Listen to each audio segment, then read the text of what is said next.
Hello everyone, this is Jacob Shangle, and I am now going to introduce the world to my Sylvania Cup Series. I have been running this series from 2010 until 2021, and I am ready to begin my 2022 season. I figured it'd be kind of fun to highlight what races go on each year, and I'm going to do that on YouTube. So lo and behold, there's about 10 years of my hard dedication. I wouldn't really say blood, sweat, and tears, but it's been a fun ride, and I would like to show a little bit more. First off, I wanted to introduce you to some of the big names that have come through the sport.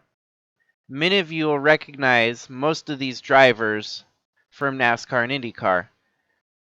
One of the kind of bigger surprises would be that of Scott Dixon, who came into the sport in 2017. In the last 4-year period, he's accumulated 19 wins, which is a pretty astonishing feat. Kevin Harvick has been in and out. He's been a regular since 2011.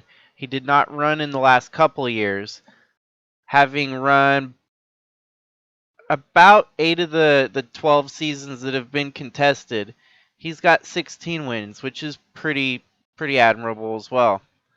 Not to get too far into details, most of the other drivers on this list haven't run a full season in the sport. Actually, none of this list, none of them have actually ran the entire series from 2010 all the way to 2022. But this gives you a little bit of insight as to who I put in the field. These are kind of the ringers. And me and my family and friends are out there to try and stump them. Now I'm going to introduce you to the grizzled veterans of the sport, mostly me and my friends and family. I am in the number 64 car, my brother Tyler in the 77, my dad in the 38, and my mom in the 67. My friends Dalton and Kellen, we went to high school together, and then my cousin Justin. This is just the top 8 drivers in win category. Our family friend Calvin Steele, who passed away in 2019, he is the 2011 champion of the sport. It's I would like to also honor him by, promoting the sport in a way. It's cool that I was able to have him run in a car for 8-9 years, and he even won the championship. And as you can see, 13 wins in the series. This is the crew that you'll see regularly race in, race out. Something simply amazing about the Sylvania Cup Series is that in its 12 years of existence, there has not been a repeat champion. Of those champions, 5 of them have won it in a Ford, 5 of them have won it in a Chevy, 1 has won it in a Honda, and 1 has won it in a Dodge. What I like to look at when I compare here is the family and friends versus the regular race car drivers. 2010 on to 2015, it was me and my family and friends. However, come 2016 on to 2021, only one of the family and friends had won it. So there's no telling what the next seasons will hold. Since 2010, I've tried to establish some marquee events in the series, kind of like the Daytona 500 for NASCAR. I have the 777 Annual, which runs at Vegas every year on July 7th, and concluding my series at the Indianapolis Oval each year. The 2010 season was hardly a season, but still goes down in history as the first official one. It lasted 26 races, and all honesty, it was kind of a mess, but for the record books, I label it as the first season. I ran as a racer in the season that year, and after that, I took the spectate seat.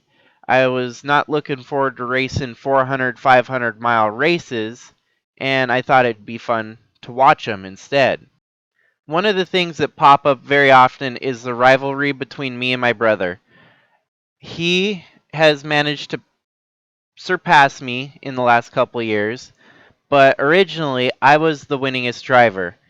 And he had a year in 2011, won 6 races, but did not win the championship. He even went on to do really well and accumulate the most points in 2012, yet again, not winning the championship. I have to attribute this to the chase format that I had from the origin of the series. I wasn't a big fan originally because it did not credit a champion with the championship accurately. Most of the time, the winningest driver would not win the championship. So I was constantly trying to figure out the right fit for this. So, enter 2013. I had not gotten rid of the chase by 2013 yet, but I was constantly tweaking and trying to figure out the right method to do so. And it wasn't until 2015 that I went to the NASCAR standard of 43-1. But before I had changed the point standings in 2015, 2013 had also cost Tyler another championship due to the chase. However, he wound up getting his ever elusive championship in 2014. So 2015 showed the biggest change in the point system that I'd ever made, and it kind of mirrored NASCAR's 43-1 standard. However, instead of a chase reset for the chase period of the season, everyone was still eligible, and double points would be awarded for each race. I really like the double points idea because it helps promote a huge reward for more important races towards the end of the season. And it would usually make for an entertaining last chunk of the season. Uh, we've even seen a points battle that went down to a 1 point deficit. Scott Dixon wound up winning by 1 point in 2017. During this period, the big four were Ford, Chevy, Dodge, and Toyota. Honda was in it for a while, and that was about the majority of the manufacturers that the series saw. Apologize that this is probably one of the most long drawn out presentations. It's kind of hard to put into words 10 years of work, but hopefully you guys didn't get too bored up to this point. There's only just a few more minutes that I have left. As 2018 rolled around, this would be Toyota's final season. 2018 involved those main four still. For the most part, by this time, I was starting to get things more polished, and I felt like I had a well-groomed engine by the means of what tracks I went to, what cars were racing out there, the AI, the ability that they had to race on track made it feel like a package deal. So 2019, I decided to start expanding the manufacturer field. Honda would come in again to replace Toyota, and I also involved BMW and Jaguar. Now, realistically, in NASCAR, you would never see a BMW or a Jaguar, but to me, it just seems like it's different, and I wanted to do something different. After the 2019 season, my brother surpassed me in wins, and I actually have a winless streak stretching as far back as the fifth or sixth race in 2019. I have not won a race since then. Not having won a race since 2019, there was going to be some changes coming to my team. I'll get to that at a later point. However, one of the key factors of 2019 was my decision to whittle the schedule down to a 44 race season. Previous to this, I would run about 50 to 52 races a year, which would have been a 52 race season in a 52-week period, and it was strenuous. So I wanted to do something that encapsulated the best of the best, and that was to make it so that the schedule included 11 super speedways, 11 short tracks, 11 road courses, and 11 intermediate tracks, such as the cookie cutter 1.5 miles.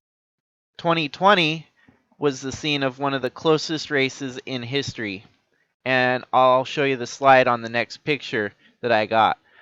2021 also was the first season the champion was locked up a race early. So from 2010 to 2020, we would usually have at least 2 or 3 eligible champions entering into the last race. This here was on August 18, 2020 at the Papyrus Racetrack. Closest victory, I couldn't even figure out who won the race for nearly 2 to 3 days.